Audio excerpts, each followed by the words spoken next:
Fifth Floor Window, Part 3. The Blue-Eyed Architect. 20-plus minute slow burn horror story. Immersive, psychological, and mythic horror begins to unfold. There are buildings that keep people out, and then there are buildings that keep people in. April 2025.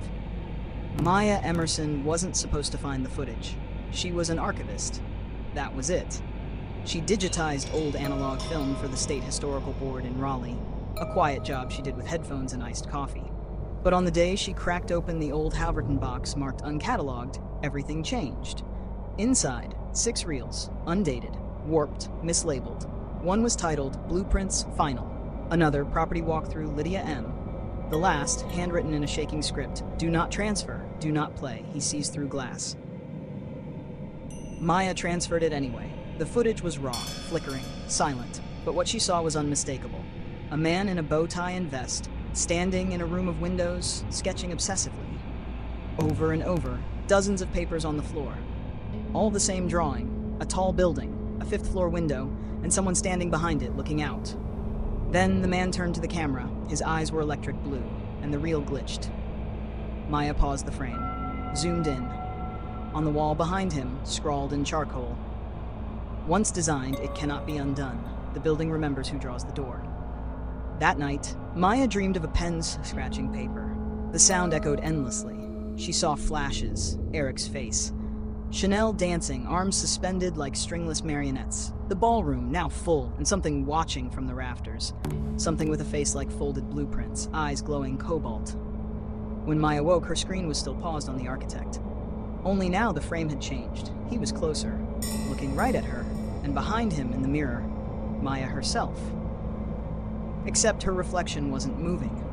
She took time off work, started digging, and what she found should not have existed. The Halverton Hotel was never approved for 5 floors. City records stopped at 4, but photos of the skyline clearly showed a 5th window. Some even showed a 6th, flickering in and out like a misprinted frame in film. Then there was the architect, Loren Halverton, supposedly the hotel's namesake, but no public record of his birth, family death. No address. Just a signature on old blueprints filed in 1925, a swirling, elegant scrawl beneath the floor plans. "This building is my memory made flesh." Maya drove to Wilmington the next day. She didn't tell anyone where she was going. When she reached the Halverton, it was raining hard. The building loomed like a coffin, but the front doors were open. They were always open now. Inside, everything felt pressurized. Like the walls were holding something in. Not just air, not just silence. Weight, the kind that presses into your ribs. The lights didn't work, but her flashlight cut through enough dust to see faint footprints in the carpet. Chanel's heels, Eric's boots, and one more set. Bare, large, leading upstairs. She followed. On the 5th floor, she found it instantly. Shattered. But in its reflection, a room that didn't exist. She turned. It wasn't there. Just a wall. But when she looked through the broken mirror, a door, numbered 500, out of sequence, like it was the first, not the last. She touched the mirror, and the wall behind her dissolved. Room 500 was unlike the others. It was circular, tiled in black marble, a dome overhead etched with spirals, mathematical formulas, and names scratched into the stone. Lydia, Chanel, Eric, dozens more, all marked with red chalk X, except one name, Maya Emerson. It had no X, just a glowing outline, faint and blue, and beneath it, carved into the floor. The next architect must remember the design. The door sealed behind her. Then the voices started, whispers layered over whispers, some crying, some chanting, and one, clear and calm, just behind her ear. "You've always been here. You just forgot how to draw the way out." Maya turned and saw him, Loren Halverton, or what was left of him. His skin was paper thin. His face folded in on itself like origami. His eyes, blueprints glowing from within. And his hands, long, ink-stained, twitching as if sketching in midair. He stepped forward and whispered, "The building is hungry, and every architect becomes the feast." Then he raised a finger and pointed to Maya's mouth.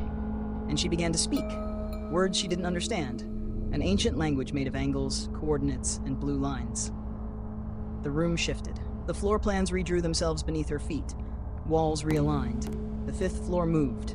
The Halverton was rewriting itself. and Maya was helping it. When she finally stumbled back to the hallway, it was morning, but her hands were covered in graphite. She was holding a pencil, and over her shoulder, a new door had appeared. Room 600. And inside, just visible through the frosted glass, a new guest. A young man, sitting at a desk, sketching, just like she had. And on the wall above him, a mirror, cracked, and something inside it, watching. Back at the archive, a new box appeared on Maya's desk the following Monday. No sender, no label. Inside, an unlabeled reel, a black sketchbook, and a slip of paper.